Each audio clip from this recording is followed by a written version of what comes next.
Bienvenidos nuevamente a las clases de la asignatura Radiación y Ondas Guiadas. El día de hoy nos corresponde la clase número 20. Y en esta clase vamos a continuar con la temática de la irradiación por parte de un elemento de corriente que habíamos definido en la clase previa. ¿Okay? Si hacemos un pequeño análisis de lo que habíamos obtenido en la clase anterior, vemos que en el campo lejano, la dependencia radial y transversal de los campos están claramente desacopladas. Es decir, en todas las funciones que nosotros habíamos obtenido en la clase anterior, siempre aparecía un término de la forma E a la menos J beta R, que es la dependencia radial, que es la función de onda esférica. Y lo que habíamos conseguido luego es que había una función que modelaba o modulaba esa radiación de la onda esférica y la enfocaba en una determinada dirección. ¿Okay? Así que entonces, en aquel caso, la dependencia era exclusivamente en función del ángulo de elevación. En un caso, el caso del campo eléctrico o el campo magnético dependía solamente del seno del ángulo, y en el caso de la potencia, obviamente, el cuadrado de esa cantidad. Sin embargo, en una antena cualquiera, la variación puede ser mucho más complicada y además no está limitada al ángulo de elevación, sino que puede estar dependiente de otras cantidades. ¿Okay? Lo que podemos hacer entonces es considerar, digamos, ya aislamos el término de la dependencia radial de la dependencia angular, nos quedamos solamente con la dependencia angular, sería una función de dos variables. Y nosotros lo que pudiésemos hacer una representación tridimensional en el cual hemos agregado como tercer elemento, como tercera dimensión en este caso, la magnitud de la irradiación, de la potencia irradiada en esa dirección. ¿Okay? O en el caso de los campos, pues pudiésemos hacerlo directamente con la magnitud del campo en lugar de con su cuadrado. Vamos a ver, por ejemplo, un caso como la figura tridimensional que tenemos en pantalla en este momento. ¿Okay? Esta que está allí es el patrón de radiación del dipolo eléctrico que estudiamos en la clase previa. Vean ustedes esa forma que parece de una dona, ¿verdad? Eso en realidad sería entonces la dependencia tanto en azimut como en elevación. En muchas ocasiones, la representación tridimensional no es práctica. Más bien nos interesa estudiar por separado la dependencia en azimut y en elevación. Así que nosotros pudiésemos establecer unos cortes en esa figura tridimensional que está en pantalla y pudiésemos considerar en primera instancia, digamos, un corte vertical en esto y obtendríamos una dependencia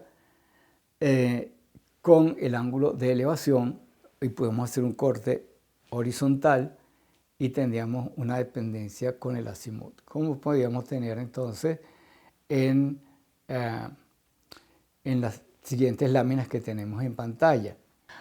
Esa figura que nosotros acabamos de ver, que es tridimensional, pues muchas veces no es práctico trabajar con ella. A veces nos interesa estudiar por separado el comportamiento de una antena en la dirección de azimut o en la dirección de elevación. Para lo cual, en la figura que tenemos en pantalla, lo que hacemos es que haríamos, digamos, un corte vertical o horizontal, lo cual correspondería pues, a situaciones de un ángulo de elevación constante o un ángulo de azimut constante para estudiar eso, como lo tenemos ahora en las siguientes láminas. Vean ustedes que estos patrones que están acá, del lado izquierdo, estoy observando el patrón de radiación, en este caso en la dirección de elevación, y en el que tenemos del lado derecho en la dirección de azimut.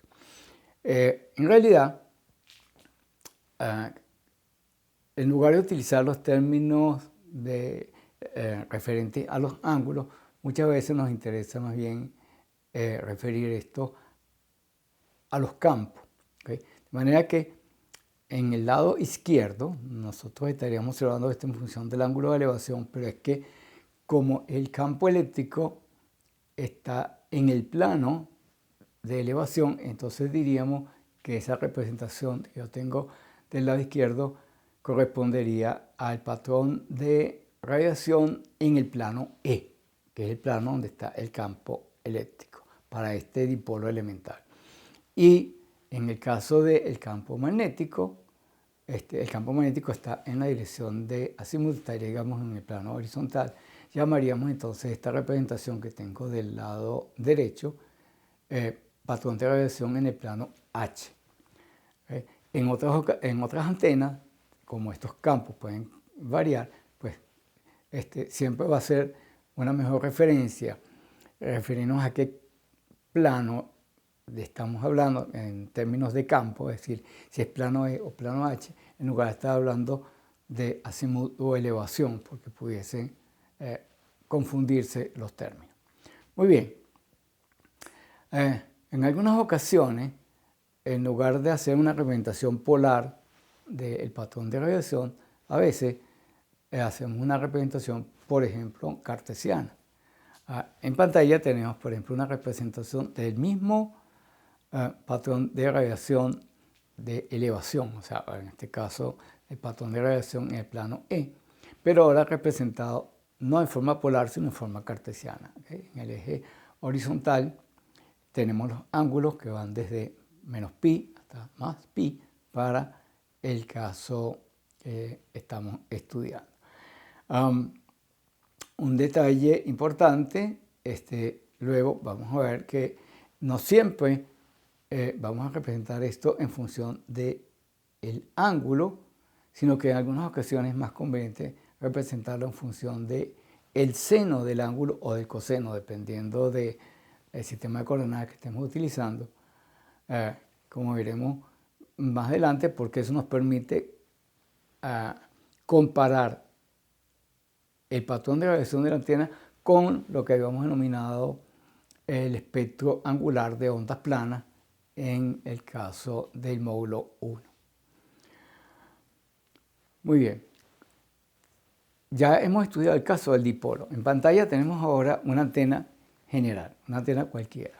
¿Okay? En este caso, estamos considerando, por ejemplo, el patrón de radiación en el plano E, para esta antena en particular que estamos considerando. Igualmente pudiera suceder para el otro plano, para el plano complementario de la antena. Lo que me interesa en este momento es que ustedes se den cuenta que ahora el patrón de radiación está constituido por una gran cantidad de lóbulos, ya sea en su representación polar, como la tenemos en el lado izquierdo, o en la representación cartesiana del lado derecho. Entonces podemos ver que la energía no solamente está concentrada en una dirección, sino en varias direcciones y con magnitudes distintas. Esas direcciones, pues, las denominamos lóbulos. El más grande de ellos, como ustedes pueden ver en pantalla, se le denomina el lóbulo principal. Y los otros son los lóbulos secundarios. La magnitud de esos lóbulos secundarios con respecto al lóbulo principal es una magnitud importante en el diseño de algunas antenas, porque esos lóbulos secundarios pudieran ser inconvenientes, pudieran estar irradiando demasiada energía en direcciones no deseadas. Esa magnitud de la relación del lóbulo principal a la magnitud de los lóbulos secundarios, o por lo menos del más grande de ellos, es lo que denominamos el SLL, el Side Lobe Level. Bien. Otra de las magnitudes que ustedes puedan ver en pantalla es lo que denominamos el ancho del lóbulo de 3 dB. Porque efectivamente esto va a ser también una cantidad representativa de qué tanto nosotros enfocamos la energía de la antena. Ese ancho del lóbulo de 3 dB sería equivalente para nosotros cuando lo comparamos, por ejemplo, con el ancho de banda de un filtro, donde allá hablamos de ancho de banda de 3 dB para el filtro, aquí en este caso es ancho del lóbulo de 3 dB. Es decir, cuando la potencia irradiada baja del valor pico a la mitad de la potencia. En ese ángulo ¿verdad? Podemos considerar que está concentrada la mayor parte de la energía de la antena. Y el remanente obviamente está repartido en los lóbulos laterales. Bueno, otra de las situaciones que nosotros vamos a encontrar también en muchas antenas es una relación que denominamos front-to-back ratio. El front-to-back ratio me define que qué tanto de la energía de la antena va hacia adelante en relación a la que va hacia atrás. Me explico. Cuando yo considero la antena en el espacio, esa representación espacial que hemos hecho de la antena, veremos que hay energía que se está irradiando, pues obviamente tengo un lóbulo principal, tengo unos lóbulos secundarios, pero inclusive puede haber energía que se irradia hacia atrás de la antena. Normalmente eso no debería suceder. Yo no debería tener energía radiada hacia atrás de la antena, pero sucede que en la práctica sí algo de energía queda en esa dirección que es inconveniente para nosotros. Entonces, una manera de cuantificar la magnitud de esto es justamente con el front-to-back ratio. Eso quiere decir que yo tomo en cuenta qué tanto de la energía que va hacia adelante también me queda en la dirección justamente hacia atrás. La aplicación práctica de esto tiene que ver cuando yo monto las antenas en torre. Hay antenas que son eléctricamente pequeñas, aunque son grandes de magnitud. Entonces, en ese caso, toda una estructura es la antena, como sucede en las antenas de radiodifusión. Pero a medida que subimos la frecuencia, el tamaño de la antena se vuelve más pequeño. Por tanto, esa estructura, en lugar de ser un elemento radiante, pasa a ser simplemente un elemento de soporte. La que es la torre es un elemento separado de la antena. La torre solamente cumple una función mecánica de soportar las antenas. Pero yo en una misma torre puedo colocar muchas antenas. La utilidad del front-to-back ratio tiene que ver justamente con que yo al colocar varias antenas sobre una misma torre, yo no quiero que la energía producida por una antena se pase a la antena que está justamente detrás de ella, porque eso significaría que yo estaría produciendo una interferencia en ese otro circuito que es distinto de donde está apuntando la antena, digamos, principal. Tengo esta antena apuntando en una dirección y yo tengo otro circuito, otro radioenlace al cual pertenece esta segunda antena y yo no quiero que haya acoplamiento entre ellas porque sería una interferencia entre este radioenlace con este otro que está de este lado. ¿Okay? Eso es lo que tiene que ver con el front-to-back ratio.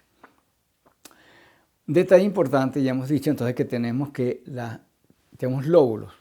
Tengo un lóbulo principal, tengo un lóbulo secundario. Hay una clasificación de las antenas que toma en cuenta la dirección preferente de radiación de la antena, es decir, la dirección en que está el lóbulo principal con relación a los elementos de excitación. En el caso que hemos estudiado hasta ahora, tenemos que la dirección del elemento de excitación, en el caso del dipolo eléctrico, teníamos que el dipolo estaba en dirección vertical y que la mayor parte de la energía estaba en la dirección horizontal por causa de esta dependencia en la dirección de elevación, esa dependencia en el seno del ángulo. Sin embargo, como veremos más adelante, es posible que yo tenga otras antenas en las cuales el lóbulo está apuntando en otras direcciones. Entonces, esta clasificación de las antenas, tomando en cuenta la dirección de irradiación en comparación al elemento que produce la energía, acá nos produce lo siguiente. Hay una antena como la que nosotros acabamos de describir para el caso del dipolo, que tiene su irradiación a 90 grados de la fuente de corriente, esa la denominamos broadside. La broadside entonces irradia en una dirección perpendicular a la dirección de la corriente. Hay otras antenas en las cuales la dirección de radiación está alineada en la dirección de la corriente. No sería el caso del dipolo que acabamos de estudiar, porque allí, obviamente, el ángulo valía cero. El seno de cero es cero, así que no hay radiación en la dirección de la corriente. Pero esa dirección se la denomina end-fire. Y obviamente, las direcciones intermedias entre el broadside y el end-fire las denominamos soluciones intermedias. No tiene ningún otro calificativo esa dirección. Muy bien, a continuación nosotros vamos a tratar de generalizar los resultados que habíamos obtenido anteriormente de una manera que nos permita aplicarlo a un mayor número de antenas y no tener esto exclusivamente para el caso particular que acabamos de estudiar en la clase anterior. Para ello, lo que vamos a hacer es que esas mismas expresiones las vamos a representar en términos de componentes transversales y radiales en la antena. Es decir, el campo que se irradia, ¿verdad? Tengo una dirección radial, porque tenemos justamente una función de onda esférica. La dirección de radiación principal es hacia afuera, en la dirección radial. Y lo único que vamos a hacer es que vamos a cambiar la amplitud de esa onda radiada a través del patrón de radiación que estudiamos hace un rato. Entonces, lo que vamos a hacer es lo siguiente. Fíjense, en la sesión anterior se desarrollaron las expresiones de los campos a partir de las expresiones generales y luego lo que hicimos fue que particularizamos el caso de las componentes transversales. Ya después de haber hecho todo el cálculo grande empezamos a particularizar. ¿Okay? Lo que vamos a hacer en otras ocasiones nos conviene más bien invertir, digamos, el orden en este caso. Lo que vamos a hacer es que vamos a tratar con las componentes transversales y radiales desde el principio, de manera que al final obtengamos una expresión que tenga un carácter más general y que sea más fácil de aplicar a otros tipos de antenas. ¿Okay? Entonces vamos a comenzar diciendo que vamos a agarrar tanto los campos como los operadores y los vamos a descomponer de la forma que acabamos de mencionar, es decir, en componentes transversales y radiales. Así que para el caso del operador nabla, nuestro derivada direccional, pues lo vamos a descomponer en un nabla transversal más la derivada con respecto del radio en la dirección del radio. Para el caso del del vector potencial magnético, vamos a tener que el vector total va a ser una componente transversal a sub t vector más una a sub r, que sería escalar en este caso porque estaría multiplicando el vector unitario en la dirección del radio. Así que voy a tener una parte, digamos, que está expresada en forma vectorial y la otra en forma escalar. Para el caso del campo eléctrico, igualmente tengo un campo transversal más una componente radial y lo mismo para el caso del campo magnético. Esa es la forma general. Vamos a partir de esto y vamos a volver entonces a nuestras expresiones originales donde obteníamos los campos eléctricos y magnéticos a partir de los potenciales, en este caso del vector potencial magnético. Bueno, en el caso, nuestro punto de partida sería entonces, el campo eléctrico va a ser igual a menos J omega A más 1 sobre mu epsilon por 1 sobre J omega por el gradiente de la divergencia de A. Y en el caso del campo magnético sería 1 sobre mu por el rotor de A. Lo que vamos a hacer ahora es que vamos a sustituir eso que acabamos de colocar al principio, es decir, la descomposición en componentes transversales y radiales, en esas expresiones que acabamos de mencionar. ¿Ok? Bueno, por ejemplo, veamos el caso de la divergencia. ¿Okay? Si yo tengo el caso de la divergencia, entonces la divergencia de A va a ser que el nabla sub t más la derivada respecto de R por el vector unitario R, producto interno por las dos componentes del vector potencial. O sea, sería A sub t más A sub R por el vector unitario R. Y al hacer las cuentas, sucede que entonces las componentes transversales se multiplican entre sí y las componentes radiales se multiplican entre sí, ya que no hay multiplicaciones cruzadas en el caso del Producto Interno. Así que lo que nos quedaría entonces al final es que nos queda la divergencia transversal de la componente transversal del vector potencial magnético más la derivada respecto del radio de la componente radial a su R. ¿Okay? Luego que ya tengo la divergencia, ¿verdad? Tengo que calcular el gradiente para obtener el gradiente de la divergencia. Así que de la misma manera hacemos con cada uno de estos y entonces finalmente obtenemos que el gradiente de la divergencia va a ser una expresión relativamente grande. Aparece el gradiente transversal de la divergencia transversal de A sub t más la derivada respecto del radio del gradiente transversal de A sub r más la derivada respecto del radio de la divergencia transversal de A sub t por el vector unitario r más la derivada segunda respecto del radio de A sub r por r. Sabíamos que un detalle interesante es que hay componentes transversales y radiales en esa cuenta que yo acabo de hacer. Finalmente, esto lo sustituyo en las expresiones del campo eléctrico. Yo tengo una expresión más o menos grande donde aparece cada uno de los componentes que acabamos de mencionar. ¿Okay?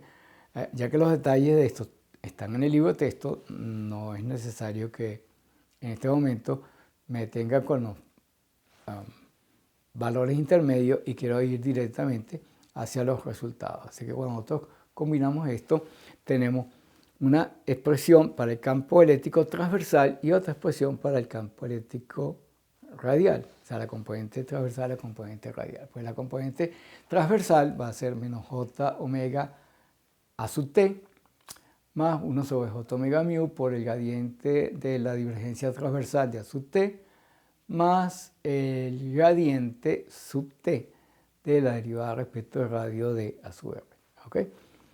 Y con una expresión parecida para el caso de la componente radial. Solamente que ahora la componente radial depende más de la componente radial del vector potencial magnético. Es decir, que su R sería menos j omega a su R, en este caso, más 1 sobre j omega mu epsilon por la derivada respecto del radio de la divergencia transversal de A sub t, más la derivada segunda respecto del radio de A sub R. ¿Bien? De la misma manera podemos trabajar con cada uno de las otras componentes. En particular, sería interesante hallar cuánto vale el rotor del rotor, ya preparándonos para calcular cuánto vale el laplaciano y poderlo incluir en nuestra ecuación de propagación. Así que nosotros lo que hacemos es que sustituimos la expresión para nabla en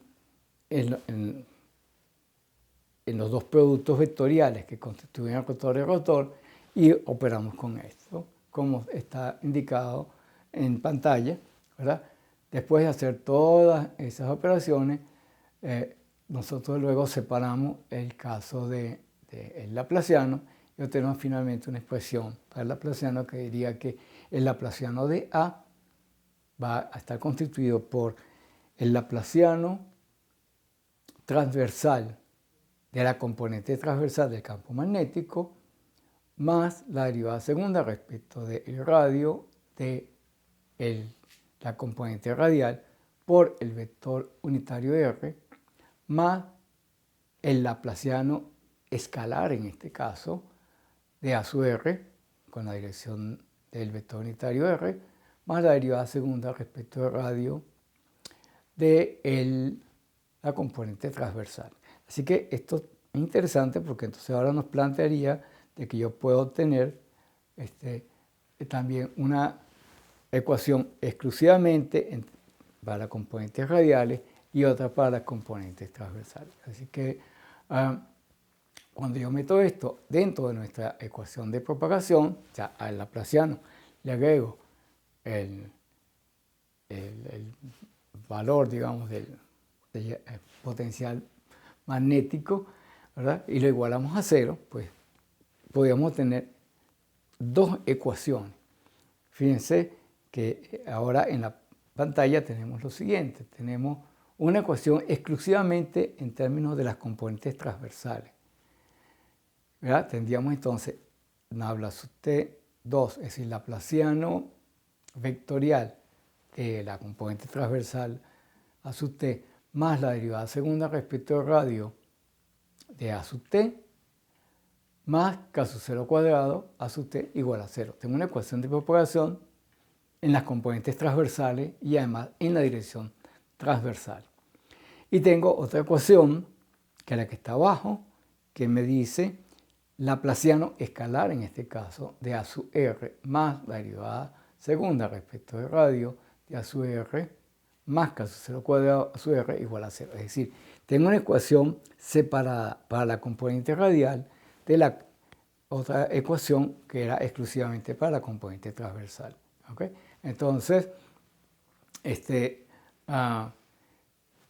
ya cuál ecuación utilizaremos en cada caso va a depender obviamente del problema que tengamos. Ese resultado que acabamos de tener lo vamos a sustituir en la ecuación del campo eléctrico y tendríamos entonces igualmente por separado las componentes transversal y radial del campo eléctrico. Fíjense que hasta ahora no mencionaba para nada de dónde vienen, o sea, cuál es la fuente que originó el campo. Simplemente me estoy refiriendo a el vector potencial magnético que fue generado de alguna manera por una fuente. ¿Okay? Entonces, de esa forma yo tengo una expresión para la componente transversal del campo eléctrico que sería menos j omega a sub t más 1 sobre j omega mu epsilon que multiplica a una expresión que tenemos al lado derecho que sería gradiente transversal de la divergencia transversal de a sub t más el gradiente transversal de la derivada respecto del radio de a sub r.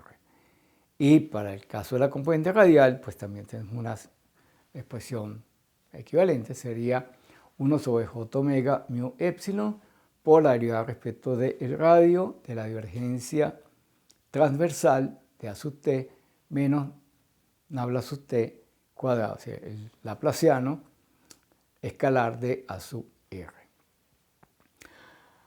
De la misma manera, podemos ir con la misma metodología para el caso del campo magnético. Sin necesidad de ahondar en los pasos intermedios, yo voy a encontrarme finalmente que el caso del campo magnético va a tener también una componente transversal y una componente radial. La componente transversal del campo magnético termina siendo 1 sobre mu que multiplica al gradiente transversal de a sub r menos la derivada respecto del radio de a sub t, producto cruz con el vector unitario r. Y en el caso de la componente radial del campo magnético sería 1 sobre mu por el rotor transversal de la componente transversal a sub t, producto interno en este caso por r. Muy bien. El detalle importante con todas estas cosas que tenemos acá es que no hemos hecho ninguna aproximación. ¿Okay?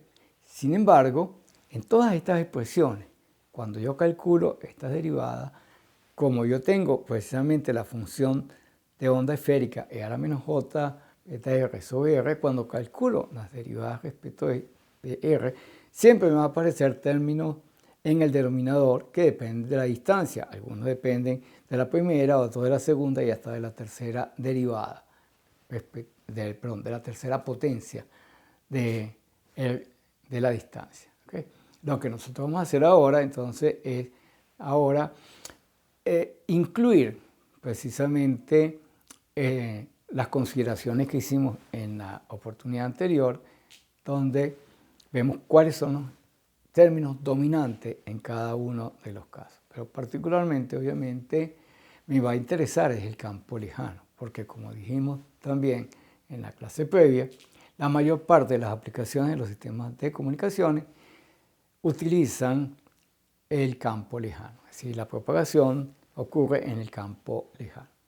Pero resulta entonces que en el campo lejano el operador nabla transversal consiste esencialmente de 1 sobre r por el seno, 1 sobre r por la derivada respecto del ángulo de elevación por el vector unitario, más 1 sobre r por el seno del ángulo de elevación por la derivada respecto de phi por el vector unitario phi. ¿Qué es lo que va a suceder? Fíjense, aparece un término 1 sobre r en todas estas expresiones. Así que a grandes distancias uno pudiera considerar que estas derivadas transversales van a ser muy pequeñas, salvo que ocurra alguna discontinuidad angular en las funciones que estamos trabajando. Porque si yo tengo una discontinuidad, obviamente que los términos de derivada se harán muy grandes y se harán comparables, obviamente, con los términos de distancia que están involucrados en estas expresiones. Con esta salvedad, pudiésemos entonces ahora irnos a las expresiones que acabamos de tener, que son así de grandes, y encontrar que pudiésemos eliminar todos los términos que tienen que ver con las derivadas transversales.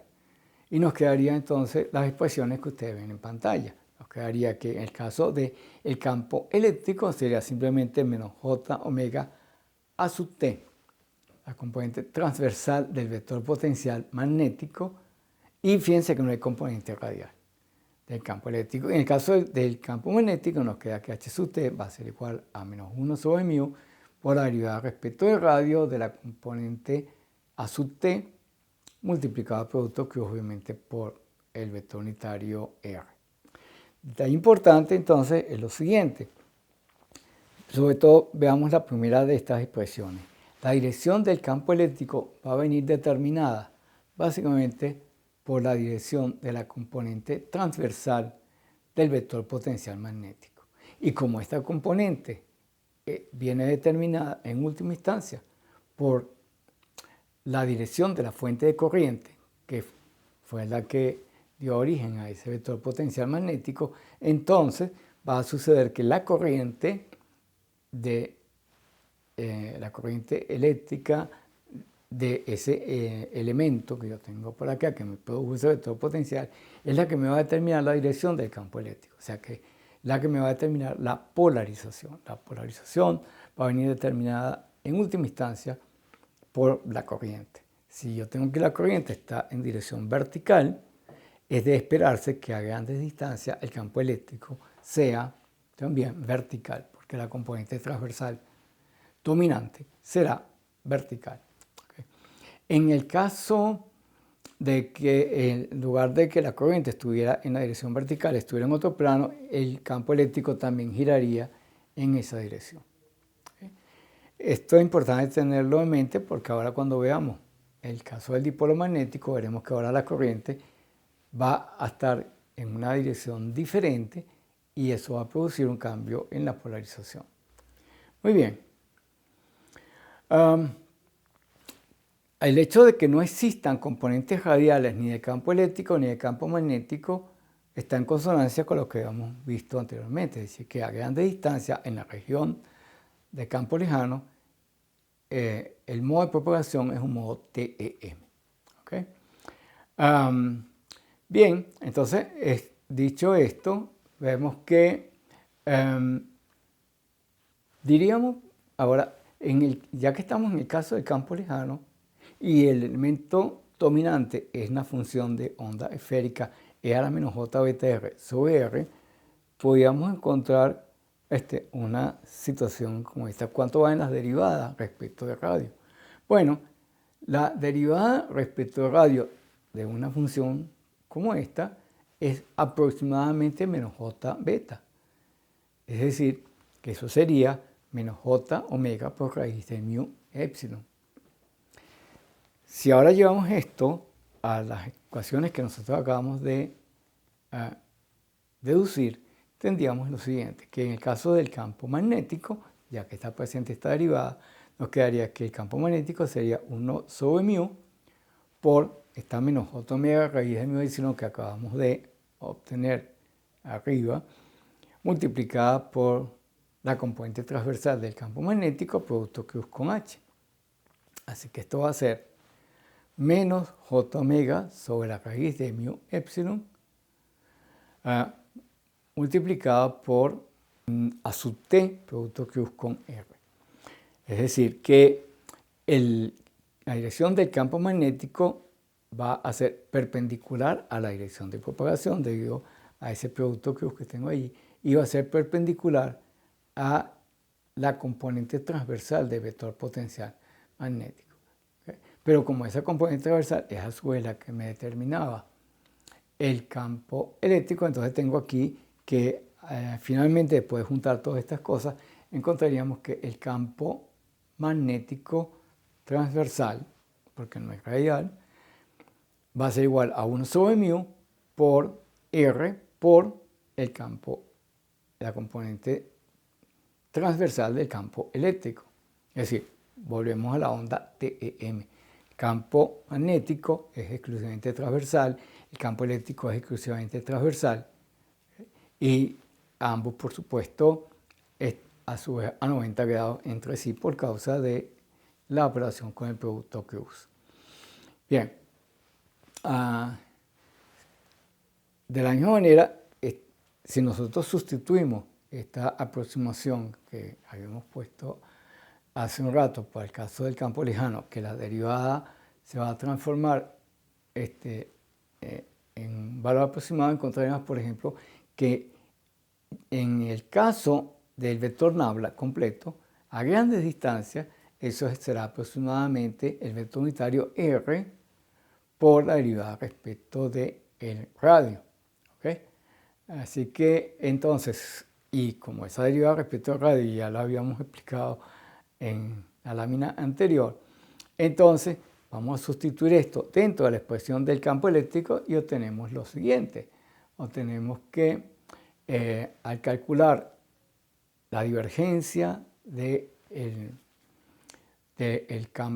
vector potencial magnético, eso da aproximadamente simplemente la derivada respecto del radio del producto interno del vector R por el vector potencial magnético. ¿Okay?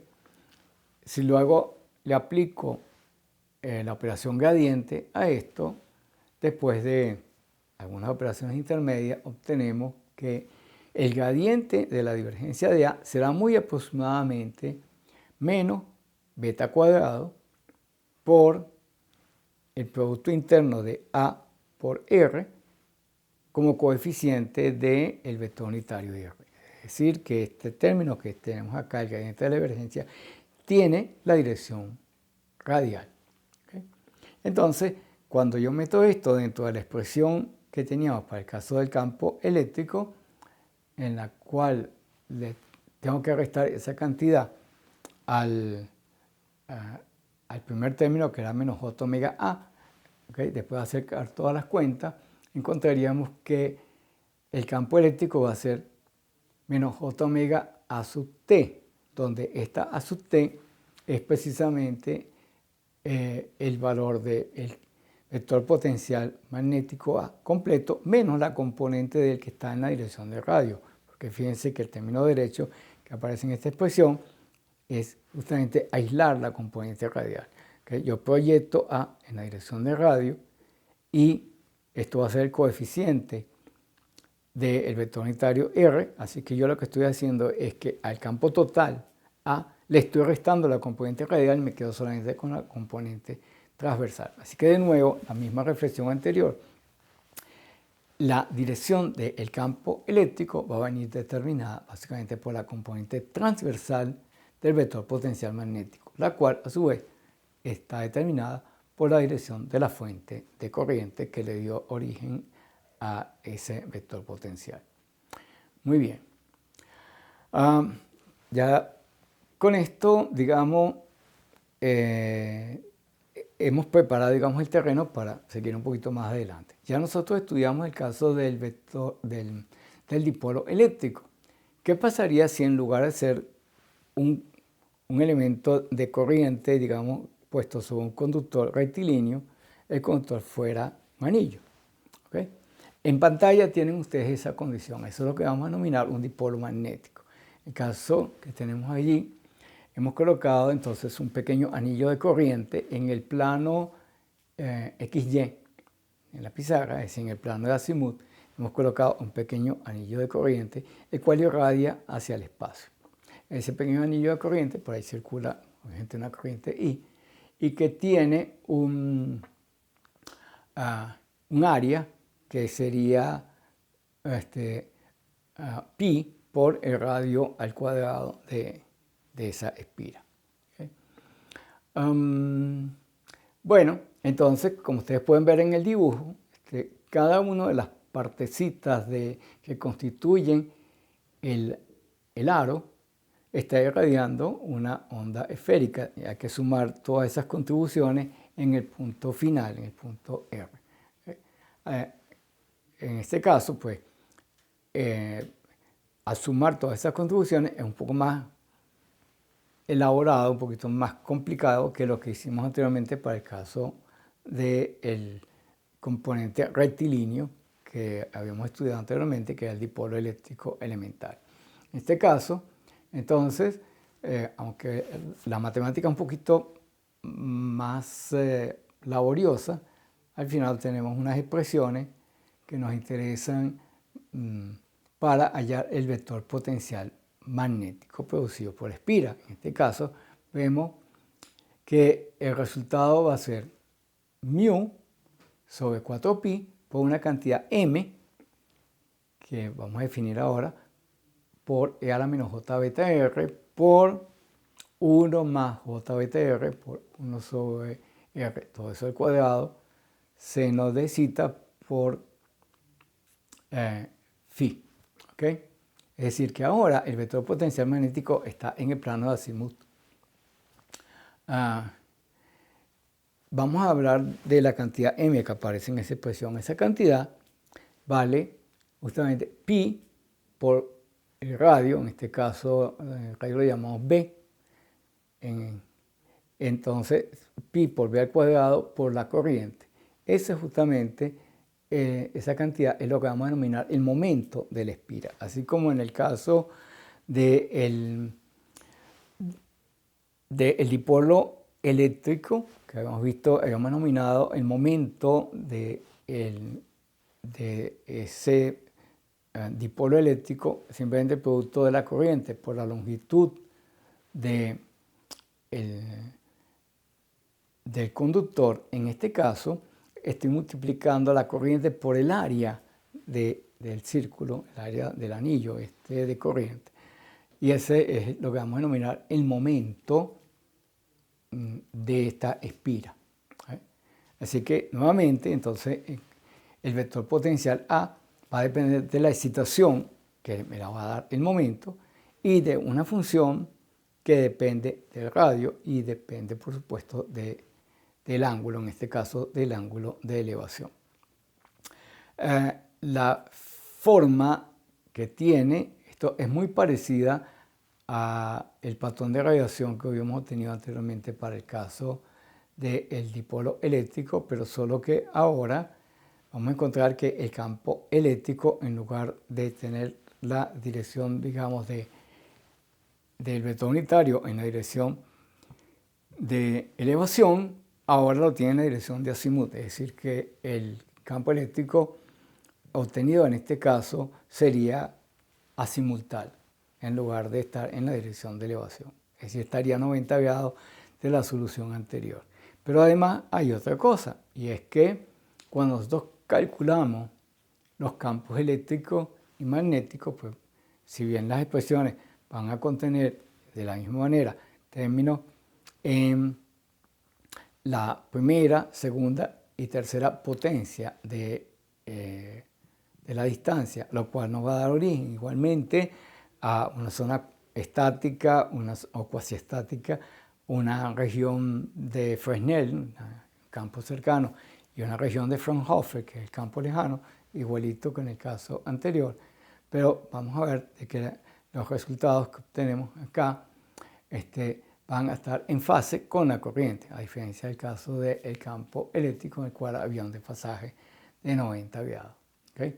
Así que el campo eléctrico solamente está en la dirección de phi y sigue, digamos, una forma igualito con una dependencia del ángulo de elevación para la magnitud de la componente del campo eléctrico que está en azimut. ¿Ok? Bien, entonces, como les decíamos, que esa fórmula compleja que tenemos allí de calcular esto nos define esas regiones, la región, digamos, cuasi estática, el campo cercano y el campo lejano. Y en ese caso, en el caso del campo lejano, el modo de propagación igualmente es un modo TEM. Ok, entonces en este caso quería detenerme un momentico para el caso del campo lejano que estudiemos el resultado de las expresiones. Fíjense que el campo eléctrico va a ser menos beta cuadrado eta por el momento m sobre 4pi por la función de onda esférica de la menos j beta r sobre r por seno de el ángulo de elevación. El campo magnético va a ser menos beta cuadrado por m sobre 4pi por la misma función a la menos j beta r sobre r por el seno de zeta. Pero el detalle importante que quiero es que vean que no aparece ninguna componente j por el medio. Es decir, tanto los campos eléctricos como magnéticos están en fase con la corriente que está precisamente en el término m, en el momento. Si comparo esto, en el caso anterior, para el caso del campo eléctrico, encontrábamos que había una diferencia de 90 grados, o sea, había un término J que me relacionaba la corriente del dipolo con los campos, ya sea el campo eléctrico o el campo magnético. Entonces lo que va a suceder es que si yo comparo este caso con el caso previo, encuentro que no solamente el campo está a 90 grados en el espacio, sino que además también hay 90 grados de diferencia en fase. Los campos van a ser ortogonales, no solamente en espacio, sino también en fase. Y eso permitiría que yo pudiese, combinar un elemento con el otro para producir, por ejemplo, polarización circular. Si nosotros observamos a continuación una antena de equipos móviles, veremos que está constituida por dos elementos en general. O sea, vamos a tener que una parte del elemento va a ser equivalente como a un dipolo eléctrico y la otra, digamos, el caso de un dipolo magnético. Estrictamente no son dipolos porque son estructuras un poco más grandes, no son estructuras elementales, pero evidentemente van a ser esto. Fíjense ustedes que en la imagen de la izquierda tengo una antena móvil, típico de las que se colocan en el techo de los carros, ¿verdad? Y vean que tiene un elemento rectilíneo en la parte de arriba, que sería equivalente a lo del dipolo eléctrico, y tengo una bobina en el medio, que sería equivalente a lo del dipolo magnético. Como digo, no son dipolos, son estructuras más grandes, ¿okay? De hecho, esa es una bobina, lo que tengo allí, y tengo elemento rectilíneo. Entonces, la combinación de los dos produce una onda con polarización circular. En el lado derecho, ustedes tienen una antena típica de los que llamamos los walkie-talkie, que, como ustedes ven, internamente está constituida de un resorte. ¿Okay? Esa estructura, ¿verdad? Ese resorte que está aquí, podemos considerar que es una combinación de dipolos eléctricos y magnéticos distribuidos espacialmente. Ahí no tengo un dipolo eléctrico y uno magnético, sino tengo una multitud de ellos organizados espacialmente en esa forma helicoidal que tenemos allí. Y de nuevo, pues una antena que produce polarización circular. Y eso es un walkie-talkie de estos que ustedes ven frecuentemente en la calle. Muy bien. Ya tenemos campo eléctrico, campo magnético. Hallemos el vector de Poynting y multipliquemos uno por el otro para el caso que tenemos para el dipolo que acabamos de tener acá, ¿verdad? Entonces tendríamos que, para el caso del campo eléctrico, la multiplicación de E por H nos produciría un vector de Poynting que sería I por delta L sobre todo lambda por R, todo esto elevado al cuadrado por eta seno cuadrado del ángulo de elevación. ¿Okay? En este caso, fíjense ustedes un detalle, el vector de Poynting es un número real, es decir, que la potencia irradiada, no hay potencia almacenada en el medio, solamente potencia irradiada. ¿Okay? Así que cuando yo voy a calcular la potencia irradiada, tomaría la parte real del vector de Poynting, que sería el mismo, porque no hay parte imaginaria. Y entenderíamos entonces que la potencia promedio irradiada sería la integral de ese vector de Poynting multiplicado por la diferencial de área. Y como la diferencial de área y el vector de Poynting están alineados, al hacer el producto interno, pues va a ser simplemente el producto de los módulos. Ok, me interesa, en este caso, vamos a hacer un pequeño cambio.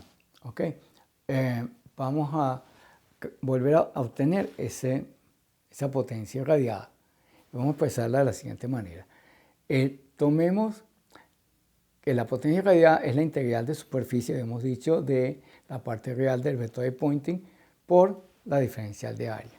Pero esa diferencial de área vale R cuadrado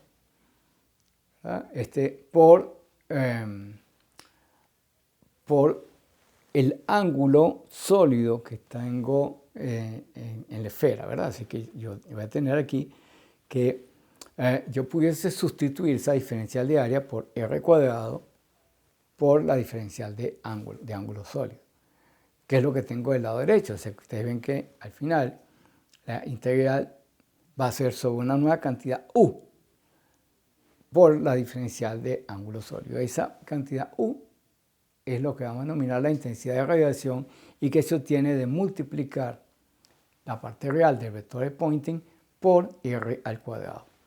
¿Qué es lo que sucede? Como hemos dicho todo el tiempo, estamos hablando de que está presente una función de onda esférica. Por tanto, cuando quiero observar la densidad de potencia, tengo que ir al cuadrado. O sea, tengo el cuadrado de la distancia en el denominador. Si yo multiplico por R cuadrado, ¿verdad? Cancelo de alguna manera esa dependencia con el término cuadrático de la distancia y me queda exclusivamente una cantidad que es independiente de la distancia. Esa cantidad independiente de la distancia es lo que denominamos la intensidad de radiación. Entonces, tendríamos que de ahora en adelante nosotros pudiésemos estudiar el comportamiento de la antena en términos de esa intensidad de radiación en lugar de considerar adicionalmente el comportamiento en términos de la distancia. Cuando nosotros vamos a hacer el cálculo, ¿verdad? Obviamente convertiríamos intensidad de radiación a densidad de potencia cuando sea pertinente, pero por el momento vamos a quedarnos con esta cantidad. Vamos a definir entonces la siguiente situación. Vamos a denominar vamos a decir que la intensidad de radiación en cualquier dirección, porque ya va a ser exclusivamente una función exclusivamente de ángulo, va a ser un cierto valor máximo que correspondería al lóbulo principal multiplicado por una función de ángulo que estaría acotada entre 0 y 1, ¿verdad? Que es lo que sería el patrón de radiación de campo normalizado. Así que me quedaría entonces en este caso ese patrón de campo lo llevo al cuadrado porque estoy trabajando con potencia. Así que la intensidad de radiación en cualquier dirección va a ser igual a la intensidad de radiación máxima multiplicado por el patrón de radiación en esa dirección, ¿verdad? La función de ángulo que corresponde a esos valores de zeta y phi, pero al cuadrado porque habíamos dicho que será un patrón normalizado. Como ahora estamos trabajando en función de la intensidad de radiación, vamos a seguir estudiando el comportamiento de las antenas, visto exclusivamente desde el punto de vista del ángulo, haciendo abstracción de la dependencia de la distancia que ya la tenemos incorporada dentro del patrón de radiación, dentro de la intensidad de radiación. Vamos a definir ganancia directiva de una antena como el cociente de la intensidad de radiación en una determinada dirección entre el valor promedio de intensidad de radiación, el cual se obtiene de dividir la potencia promedio irradiada en toda la esfera, ¿ok?, entre el ángulo sólido total de la esfera. El ángulo sólido total de una esfera es 4pi estereoradianes. Esos 4pi que siempre nos aparecían por allí, cuando ahora lo llevamos al caso de la esfera, eso es el ángulo sólido de toda la esfera. Así como en el caso de un círculo, el ángulo total de un círculo es 2pi radianes, en el caso de la esfera son 4pi estereoradianes. Entonces, si yo tomo la potencia promedio irradiada, ¿verdad?, y la divido entre 4pi estereoradianes, tengo un valor promedio de intensidad de radiación que vamos a denominar U sub 0. ¿Ok? Entonces, nos quedaría que la ganancia directiva de una antena va a ser igual a 4pi por la intensidad de radiación en esa dirección, dividido entre ese número que tenemos allá, que ya sabemos evidentemente que el valor de la potencia promedio se obtenía de integrar la intensidad de radiación para todos los valores de ángulo sólido. Es decir, la integral de U diferencial de omega mayúscula representa la misma potencia P, que tengo aquí, lo vimos en las láminas anteriores. ¿Okay? Esa cantidad que yo acabo de definir, esa ganancia directiva, obviamente tiene un máximo y nosotros le vamos a dar un nombre particular a ese valor máximo. El valor máximo de la ganancia directiva lo vamos a denominar la directividad de la antena.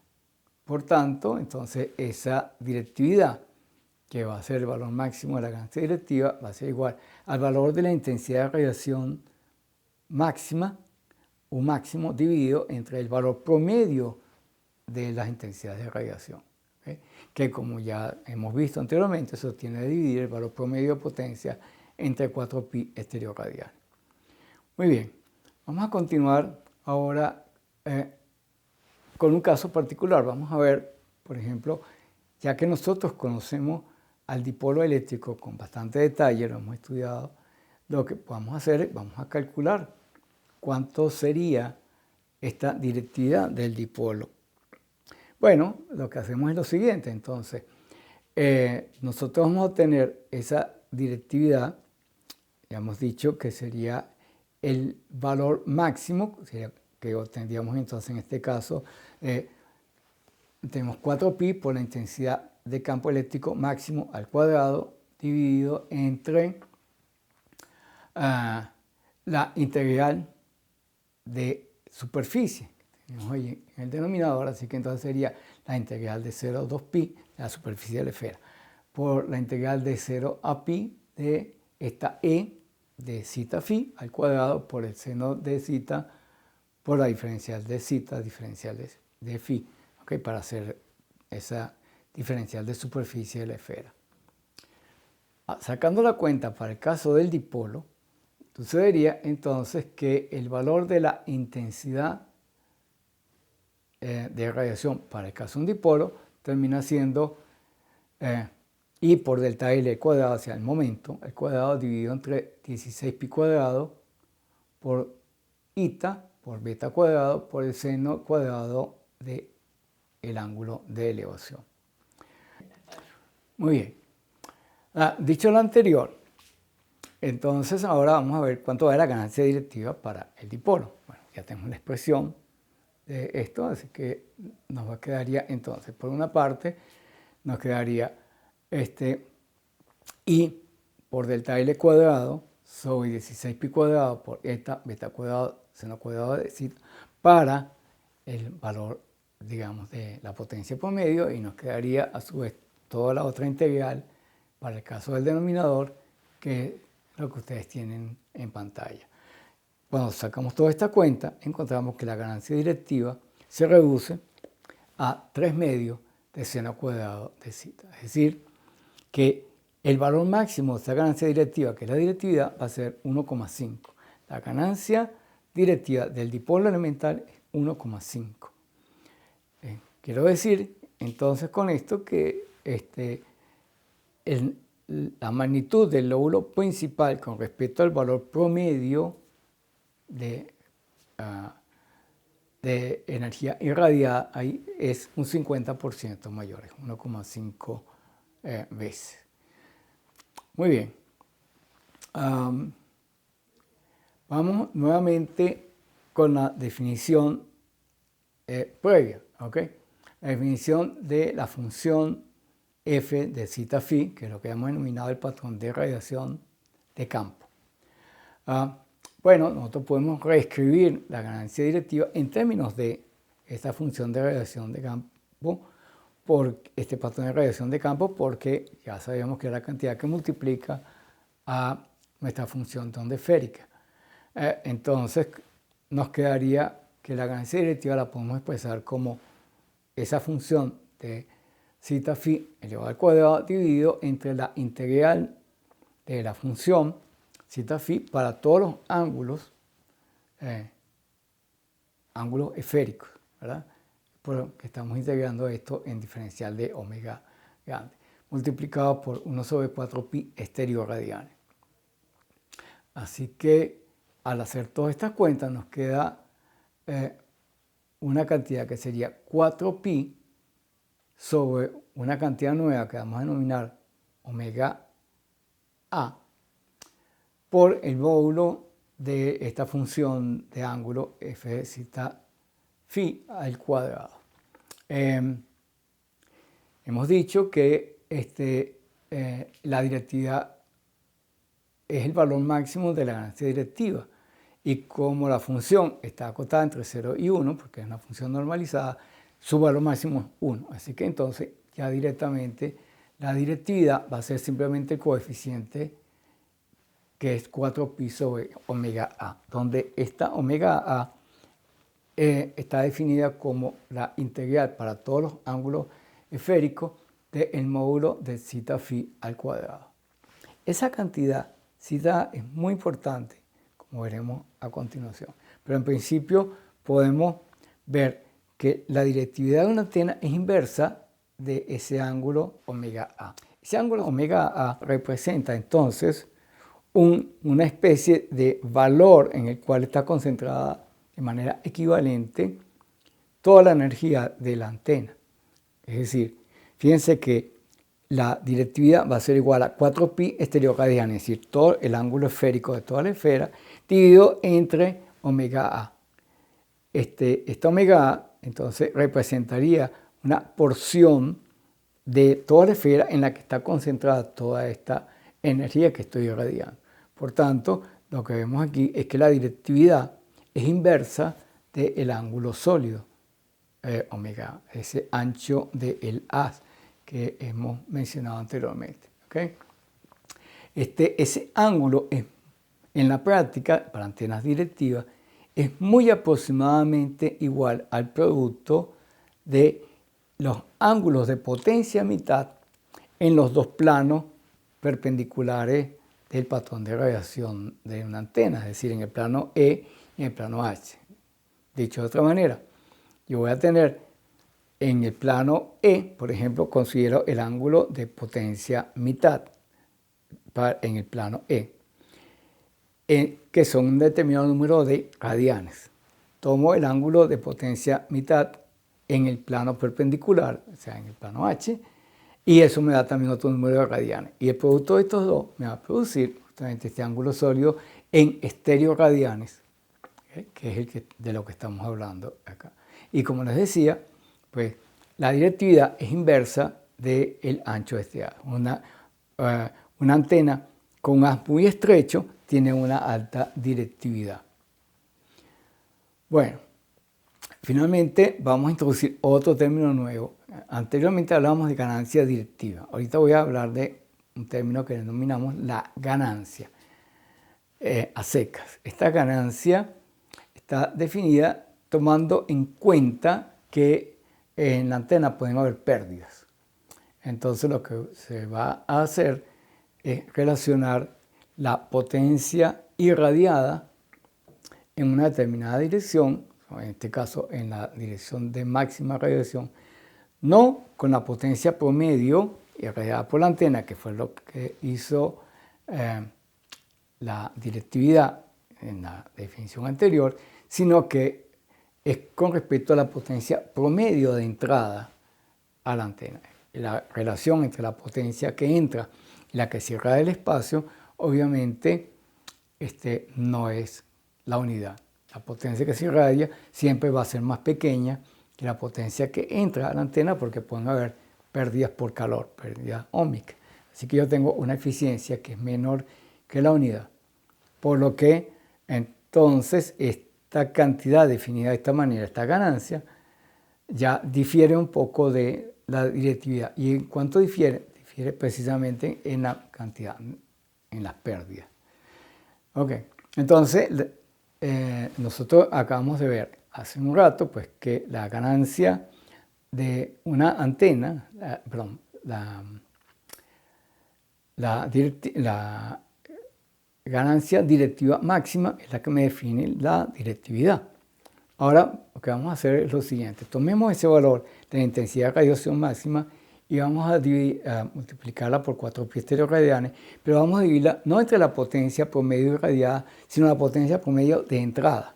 ¿Okay? Así como tenemos en pantalla. Esa cantidad G sub 0 que aparece en pantalla, que es la ganancia, con esta definición que estoy poniendo ahorita, sería entonces 4 pi por un máximo dividido entre la potencia promedio de entrada en la antena. Obviamente que si no existiera pérdida, la G sub 0 sería idénticamente igual a la directividad. Bueno, entonces nosotros lo próximo que vamos a hacer es lo siguiente. Consideremos una situación ideal, ¿okay? Donde tuviésemos que la antena irradiada por igual en todas direcciones. O sea, podríamos tener entonces una U promedio dividiendo esa potencia que entró entre los 4 pi estereoradianes. Esa cantidad que en la lámina que acabamos de ver sería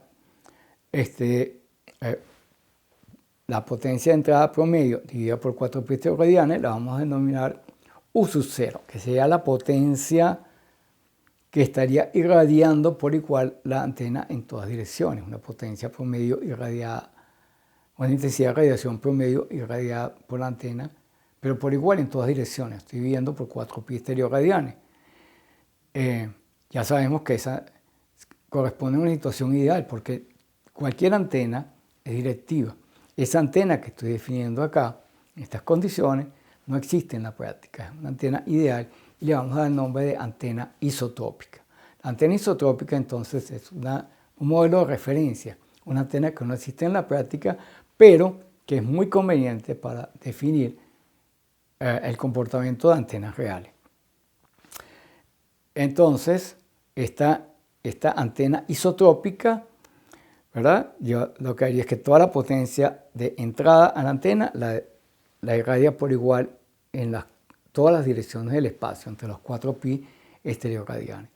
Si ahora yo tomo el valor de la potencia, de la intensidad de radiación máxima en el lóbulo principal de la antena y lo divido entre ese valor de esa U sub 0, que sería esa intensidad de radiación promedio irradiada por la antena isotrópica, ese cociente es lo que hemos denominado la ganancia de la antena, la ganancia seca, sin ponerle el aditivo de ganancia directiva. ¿Okay?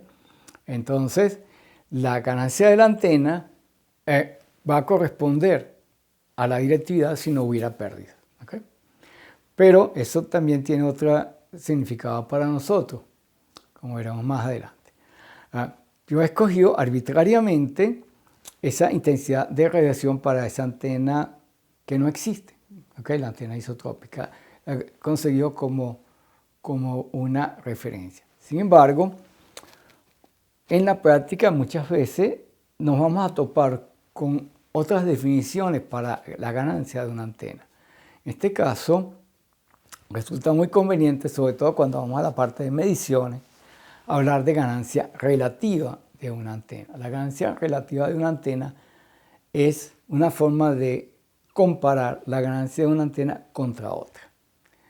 Es decir, que yo tengo dos antenas y utilizo una como referencia y tengo la otra antena, y entonces yo puedo definir como ganancia relativa de la antena a la intensidad de radiación máxima producida por la antena que yo estoy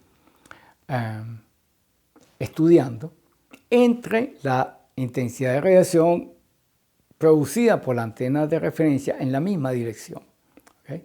Así que supongamos que yo tengo una antena calibrada, una antena que va a ser mi antena patrón, mi antena de referencia, la tengo en un radioenlace y tengo otra antena que está bajo prueba y ambas están recibiendo la misma energía desde una antena lejana. ¿Okay? Entonces estoy recibiendo el mismo vector de pointing para las dos antenas. Eso lo veremos más adelante, pero simplemente lo que quiero que ustedes entiendan es el concepto de ganancia relativa.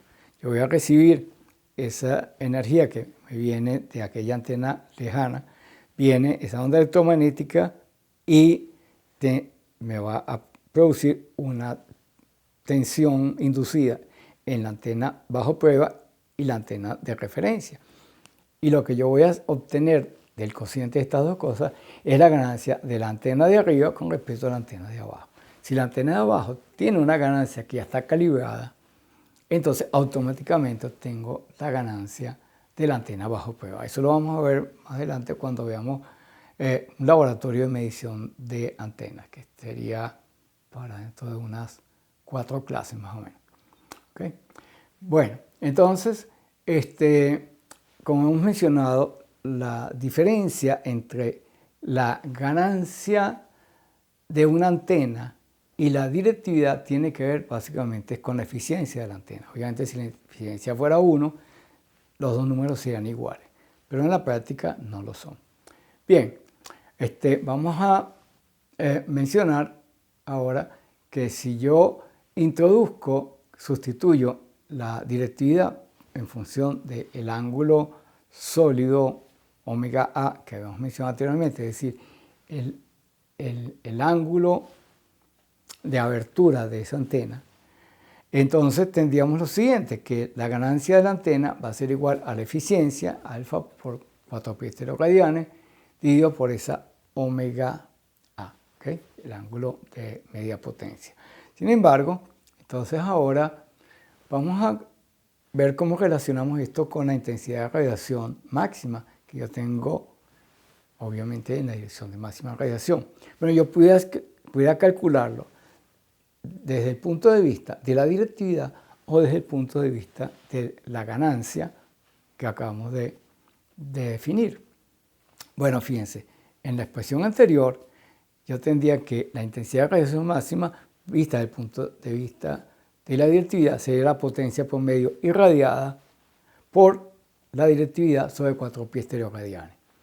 Pero eso también es igual a la ganancia de la antena multiplicada por la potencia por medio de entrada a la antena dividido por los mismos 4 pi. Así que si nosotros comparamos los numeradores, vamos a definir una nueva cantidad acá, que es el producto de la ganancia por la potencia de entrada o la directividad por la potencia irradiada. Esa cantidad la vamos a denominar el pire. ¿Qué es el pire? La expresión pire significa potencia isotrópicamente radiada por una antena equivalente. ¿Okay? O también lo llama potencia radiada por una antena isotrópica equivalente. La idea con el pire es esencialmente que independiente de cuál sea el método que yo utilice, yo voy a tener una cierta intensidad de radiación obtenida que en la dirección de máxima radiación obtenida no solamente de los parámetros de la antena que vienen dadas por la ganancia, sino también por la excitación que viene dada por esa potencia de entrada en la antena. Y esa es una cantidad que va a ser fundamental para el cálculo de radioenlaces, como veremos en clases sucesivas. Cuando vayamos a estudiar cálculo de radioenlaces, siempre vamos a estar refiriéndonos al PIRE, que es esa potencia equivalente irradiada isotrópicamente. Entiendan que la antena isotrópica no existe, pero es muy conveniente tenerla como referencia.